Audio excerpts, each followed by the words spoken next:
जय हिंद दोस्तों। Point break by RSI YouTube channel पर आप सभी का बहुत बहुत स्वागत है। आज हम बात करने वाले हैं सामान्य ज्ञान के मोस्ट इंपोर्टेंट प्रश्नों की। सुपर टेट में ये प्रश्न पूछे जा सकते हैं, तो आप सभी लोग इस वीडियो को बहुत ध्यान से देखिए। वीडियो के लास्ट में मैं आपसे एक क्वेश्चन भी पूछूंगा जिसका आंसर आपको कमेंट बॉक्स में बताना है। शुरुआत करने से पहले अगर आपने अभी तक इस चैनल को सब्सक्राइब नहीं किया है तो प्लीज आप लोग इस चैनल को सब्सक्राइब कर लीजिए, क्योंकि मैं लगातार इसी तरह के वीडियो लाता रहता हूँ जो आपकी स्टडी में बहुत ही महत्वपूर्ण होंगे। तो चलिए स्टार्ट करते हैं आज का वीडियो। आज का हमारा पहला प्रश्न है, सर्वाधिक जैव विविधता कहाँ पाई जाती है। जैव विविधता पूछी गई है कि कहाँ पर पाई जाती है। ऑप्शन है हमारे टुंड्रा प्रदेश में, ऑप्शन 2 है शंकुधारी वनों में, ऑप्शन 3 है उष्णकटिबंधीय वर्षा वनों में, ऑप्शन 4 है शीतोष्ण वनों में। तो इसका जो सही आंसर हो जाएगा, सही आंसर हो जाएगा ऑप्शन 3, उष्णकटिबंधीय वर्षा वनों में सर्वाधिक जैव विविधता पाई जाती है। क्यों पाई जाती है? क्योंकि वहाँ पर बारिश होती है जिससे वहाँ पर विभिन्न प्रकार के जीव पाए जाते हैं, इसलिए वहाँ पर सर्वाधिक जैव विविधता पाई जाती है। चलते हैं अपने अगले प्रश्न पर। अगला प्रश्न है हमारा, निम्नलिखित में से कौन सी चट्टान प्रणाली भारत में नवीनतम है। नवीनतम पूछिए कि कौन सी चट्टान प्रणाली भारत में नवीनतम है। ऑप्शन है हमारे विंध्यन, ऑप्शन 2 है कुडप्पा, ऑप्शन 3 है गोंडवाना, ऑप्शन 4 है इनमें से कोई नहीं। तो इसका जो सही आंसर हो जाएगा, सही आंसर हो जाएगा ऑप्शन 1, विंध्यन चट्टान प्रणाली भारत में सर्वाधिक नवीनतम चट्टान प्रणाली है। कौन सी? विंध्यन। वो विंध्यन चट्टान प्रणाली जो है वो प्रमुख रूप से विंध्याचल पर्वत के क्षेत्र में पाई जाती है। कहाँ पाई जाती है? विंध्याचल पर्वत के क्षेत्र में। ये परतदार चट्टानें होती हैं और इनका जो निर्माण हुआ है वो कुडप्पा चट्टानों के बाद हुआ है। और इनका जो प्रयोग किया जाता है वो किसमें किया जाता है? भवन निर्माण सामग्री के लिए, चूना पत्थर, बलुआ पत्थर, संगमरमर आदि के लिए इनका प्रयोग किया जाता है। और इनके जो उदाहरण है वो क्या है? मध्य प्रदेश की पन्ना की खान और आंध्र प्रदेश की गोलकुंडा की खान विंध्यन चट्टान प्रणाली के उदाहरण है। अब एक प्रश्न ऐसे भी पूछा जा सकता है कि भारत की सर्वाधिक सबसे प्राचीन चट्टान प्रणाली कौन सी है। तो सबसे प्राचीन पूछी जाए तो वो कौन सी है? आर्कियन क्रम की। कौन सी है? आर्कियन क्रम की चट्टान प्रणाली भारत की सबसे प्राचीन चट्टान प्रणाली है। और अगर नवीनतम पूछी जाए तो वो कौन सी है? वो है विंध्यन। चलते हैं अपने अगले प्रश्न पर। अगला प्रश्न है हमारा क्वेश्चन नंबर 3, ट्राई किस क्षेत्र की नियामक संस्था है। ट्राई का पूछा गया है कि ये कौन से क्षेत्र की नियामक संस्था है, किस क्षेत्र से संबंध रखती है। ऑप्शन है हमारे परिवहन से, ऑप्शन 2 तकनीक से, ऑप्शन 3 है पर्यटन से, ऑप्शन 4 है दूरसंचार से। तो इसका जो सही आंसर हो जाएगा, सही आंसर हो जाएगा ऑप्शन 4, दूरसंचार क्षेत्र की जो संस्था है वो कौन सी है? ट्राई।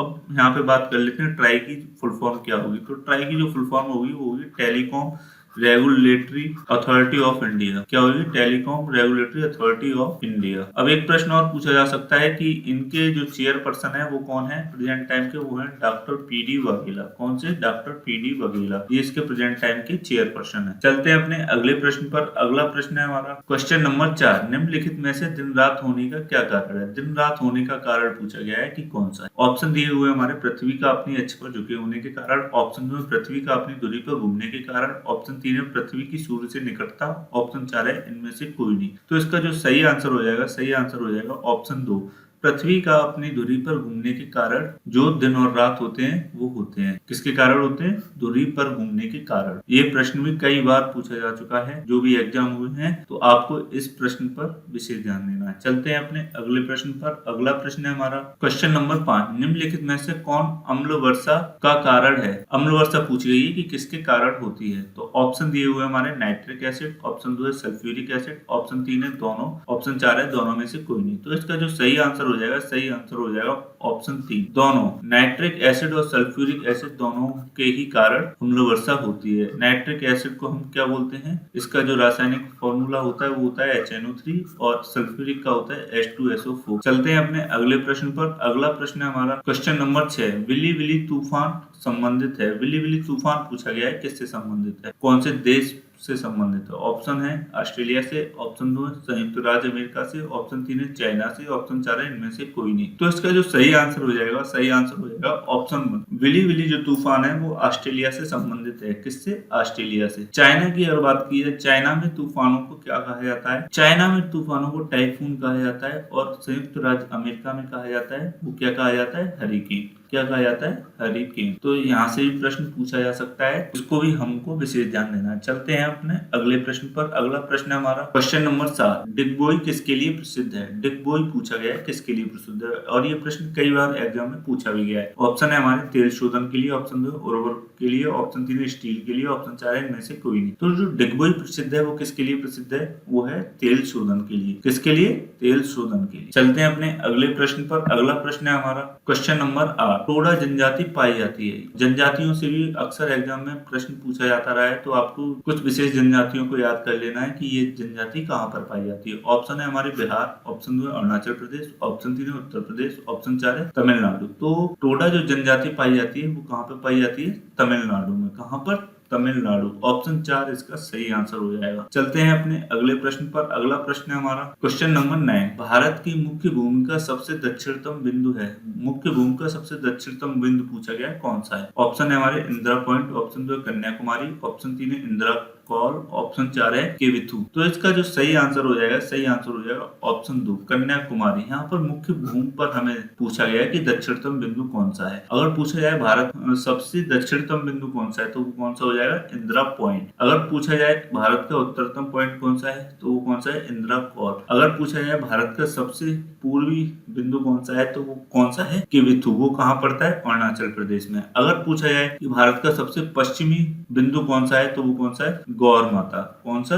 गौर माता। और ये कहाँ पर पड़ता है? ये पड़ता है गुजरात में। तो ये भी हमको पता होना चाहिए। चलते हैं अपने अगले प्रश्न पर। अगला प्रश्न है हमारा क्वेश्चन नंबर 10। निम्न बंदरगाहों में कौन प्राकृतिक बंदरगाह नहीं है? ऐसा बंदरगाह पूछा गया जो प्राकृतिक रूप से नहीं बना हुआ है। ऑप्शन दिए हुए हमारे कोलकाता, ऑप्शन 2 है मुंबई, ऑप्शन 3 है कांडला, ऑप्शन 4 है कोची। तो इसका जो सही आंसर हो जाएगा, सही आंसर हो जाएगा ऑप्शन 1 कोलकाता प्राकृतिक बंदरगाह नहीं है। बाकी के ये तीनों प्राकृतिक बंदरगाह हैं। एक प्रश्न सुपर टेट में ऐसे पूछा गया था कि कांडला बंदरगाह कहाँ स्थित है, तो वो कहाँ पर स्थित है? गुजरात में। चलते हैं अपने अगले प्रश्न पर। अगला प्रश्न है हमारा क्वेश्चन नंबर 11। धुआंधार जलप्रपात स्थित है। पूछा गया है ये कई बार, जलप्रपात ये कहाँ पर? ऑप्शन है हमारे तमिलनाडु, ऑप्शन 2 केरल, ऑप्शन 3 है महाराष्ट्र, ऑप्शन 4 है मध्य प्रदेश। तो इसका जो सही आंसर हो जाएगा, सही आंसर हो जाएगा ऑप्शन 4 मध्य प्रदेश में धुआंधार जलप्रपात स्थित है। और अगर पूछा जाए वो कहाँ पर स्थित है मध्य प्रदेश में, तो वो भी जबलपुर में। कहाँ पर? जबलपुर में। चलते हैं अपने अगले प्रश्न पर। अगला प्रश्न है हमारा क्वेश्चन नंबर 12। मेंडल ने वंशानुक्रम का प्रयोग किस पर किया था? वंशानुक्रम का प्रयोग काफी बार पूछा भी जा चुका है एग्जाम में। तो हमारे ऑप्शन है मटर एवं चूहों पर, ऑप्शन 2 है मानव पर, ऑप्शन 3 है पक्षियों पर, ऑप्शन 4 है इनमें से कोई नहीं। तो मेंडल ने अपने वंशानुक्रम का जो प्रयोग किया था वो मटर एवं चूहों पर किया था। ये भी काफी इंपॉर्टेंट प्रश्न है। तो ये थे आज के हमारे प्रश्न। अब चलते हैं कल के प्रश्न पर, जो कि आपसे पूछा गया था। कल का प्रश्न है हमारा भारत में प्रथम जनगणना कब प्रारंभ हुई? यहाँ पर प्रथम जनगणना पूछी गई थी, ना कि नियमित जनगणना। प्रथम जो जनगणना हुई थी वो 1872 में लॉर्ड मेयो के काल में आरंभ हुई थी। अगर नियमित जनगणना की बात की जाए तो वो 1881 में की गई थी, और वो किसके काल में की गई थी? लॉर्ड रिपन के। अब चलते हैं आज के प्रश्न पर, जिसका जवाब आपको कमेंट बॉक्स में देना है। आज का प्रश्न हमारा धुआंधार जलप्रपात स्थित है, कहाँ पर स्थित है ये पूछा गया है। तो ये 4 हमारे ऑप्शन दिए गए हैं। इनमें से जो भी आंसर सही हो उसको आप कमेंट बॉक्स में कमेंट करके जरूर बताएं। अगर आपको ये वीडियो अच्छा लगा हो तो प्लीज इस वीडियो को ज्यादा से ज्यादा लाइक और शेयर करें, और हमारे चैनल #PointBreak by RSR को यूट्यूब पर सर्च करके सब्सक्राइब करें। Thanks for watching. जय हिंद।